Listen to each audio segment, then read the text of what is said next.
میرے عرب کو آئی بوئے وفا جہاں سے، میرا وطن وہی ہے، میرا وطن وہی ہے۔ تو میرے نبی تو وہ مقدس ہستی ہے جن کی محبت اللہ نے ہمارے سینوں میں عطا فرمایا ہے، اور یہ وہ دولت ہے جو خدا نے بن مانگے مجھے اور آپ کو عطا فرمایا ہے۔ اب وہ آیت کریمہ جو میں نے آپ کو سنایا، حضور غمگین ہوئے، جبرائیل آئے، کہا محبوب آپ ان مردوں کو سنا نہیں سکتے۔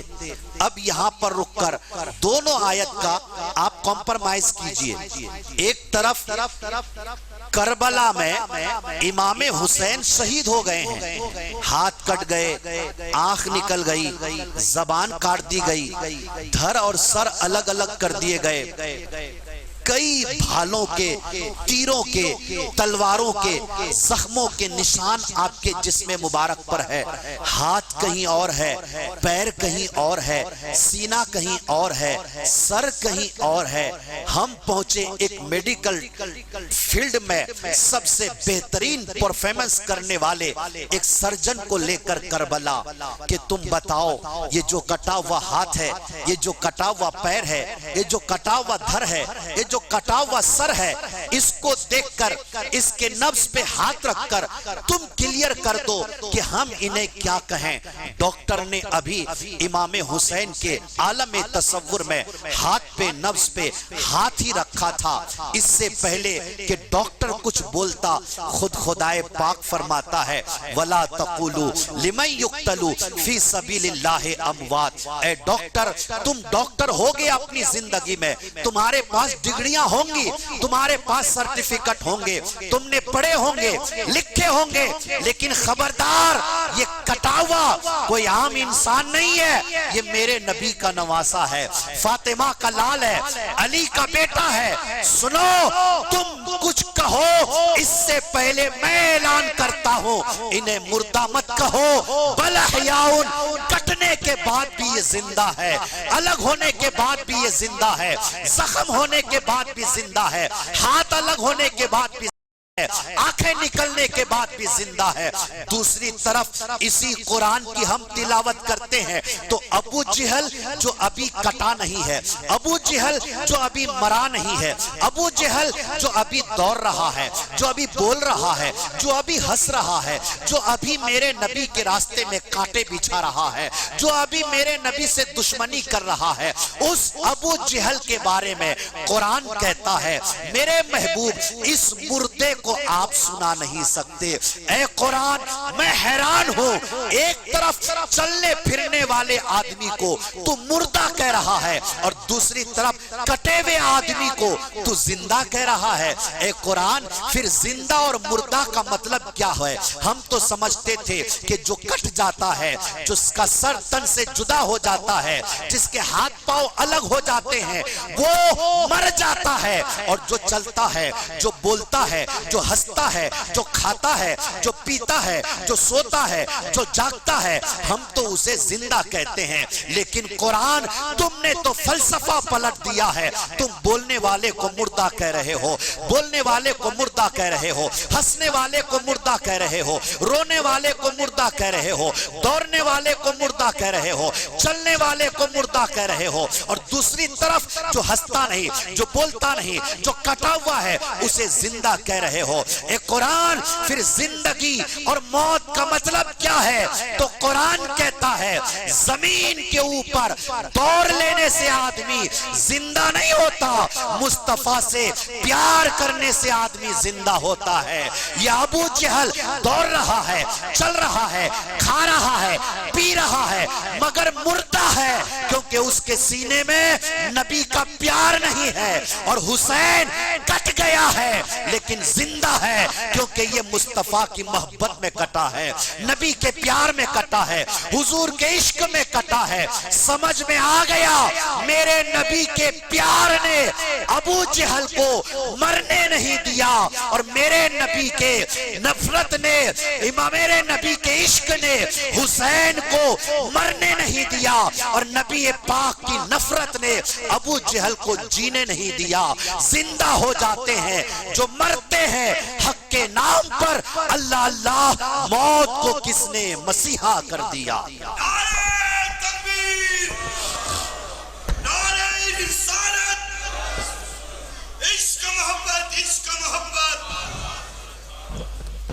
یہ لوگ صرف بولنے کی باتیں نہیں ہیں، یہ کربلا کی تاریخ لکھنے والے،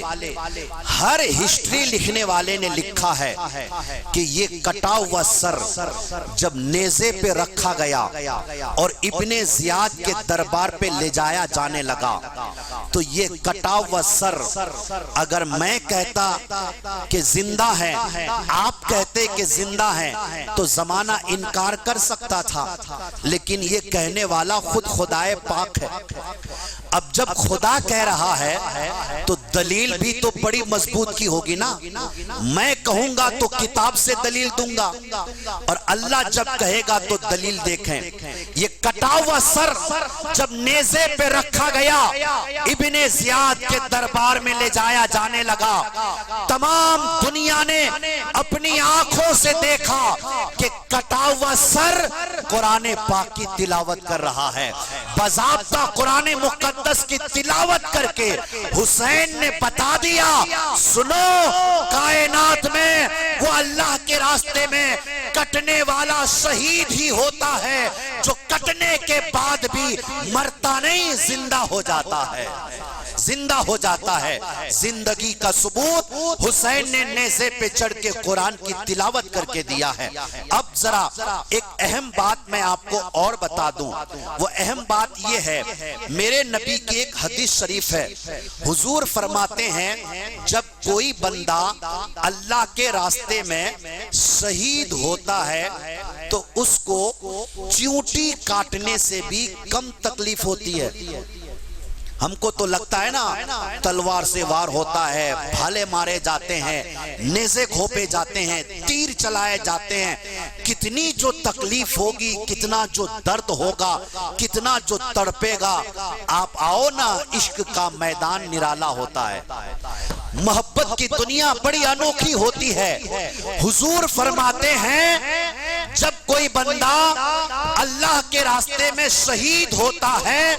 وقت شہادت جو وار اس پہ کیے جاتے ہیں ان واروں سے اتنی بھی تکلیف نہیں ہوتی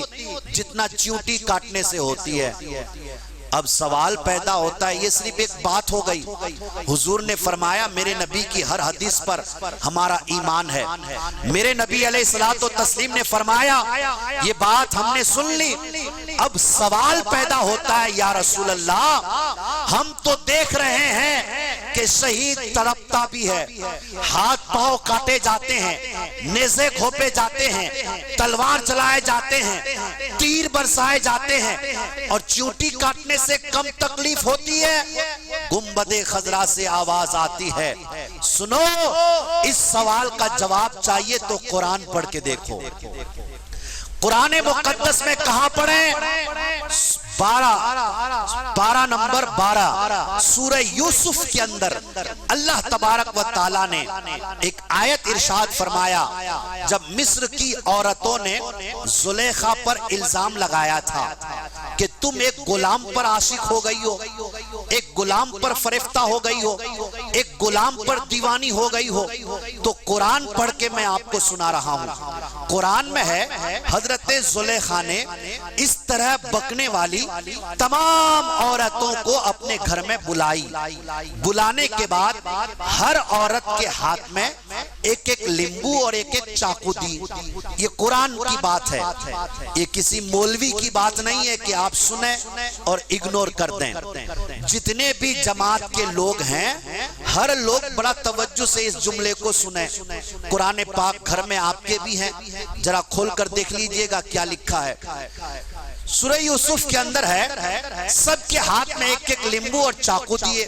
زلیخا نے کہا لیمبو کاٹنا ہے لیکن ابھی نہیں، جب میں کہوں گی تب کاٹنا ہے، جب میں بولوں گی تب کاٹنا ہے۔ حضرت زلیخا نے تھوڑی دیر کے بعد حضرت یوسف علیہ السلام کو بلایا۔ جب حضرت یوسف علیہ السلام محفل میں آئے تو زلیخا نے کہا عورتوں اب لیمبو کاٹو، عورتوں اب لیمبو کاٹو۔ قرآن کہتا ہے لیمبو کاٹنے کے بجائے سب نے اپنی اپنی انگلیاں کاٹ لی، انگلی نہیں انگلیاں کاٹ لی، ہاتھ سے انگلی کٹ کر الگ ہو گئی، ایک نہیں دو دو چار چار انگلیاں کٹ گئی، اور پھر بھی کاٹے جا رہی ہے، کاٹے جا رہی ہے۔ قرآن کہہ رہا ہے زلیخا نے کہا عورتوں کیا کر رہی ہو، میں نے تمہیں لیمبو کاٹنے کہا ہے، ہاتھ کاٹنے نہیں کہا ہے، ہاتھ کاٹنے کا حکم نہیں دیا، لیمبو کاٹنے کا حکم دیا ہے۔ جب حضرت زلیخا نے یہ بات کہی، عورتوں نے دیکھا تو خون بہ رہا ہے، انگلیاں کٹی پڑی ہوئی ہے، لیمبو جیسا تھا ویسا ہی ہے، چاقو سے سب اپنے اپنے ہاتھ کاٹ رہے ہیں۔ حضرت زلیخا نے کہا اب سمجھ میں آیا جو تم مجھے تانے دے رہے تھے کہ ایک غلام پر دیوانی کیوں ہو گئی، اب یہاں پر تو قرآن کی بات تھی، میں نے یہ بات کہہ دی، اس بات کے نقطۂ نظر میں جو بات آپ کے ذہن میں اتارنا چاہتا ہوں وہ بات یہ ہے کہ مصر کی عورتوں کے سامنے یوسف علیہ السلام کا چہرہ ہو تو انہیں پتہ نہ چلے کہ انگلیاں کٹ رہی ہے یا لیمبو کٹ رہا ہے، انگلی کاٹنے کی تکلیف مصر کی عورتوں کو نہ ہو، کیونکہ ان کے سامنے یوسف کا چہرہ تھا، جس کے سامنے یوسف کا چہرہ ہو وہ انگلی کاٹے تو پتہ نہ چلے، جس کے سامنے مصطفیٰ کا چہرہ ہو وہ گردن کاٹے تو کیسے پتا چلے۔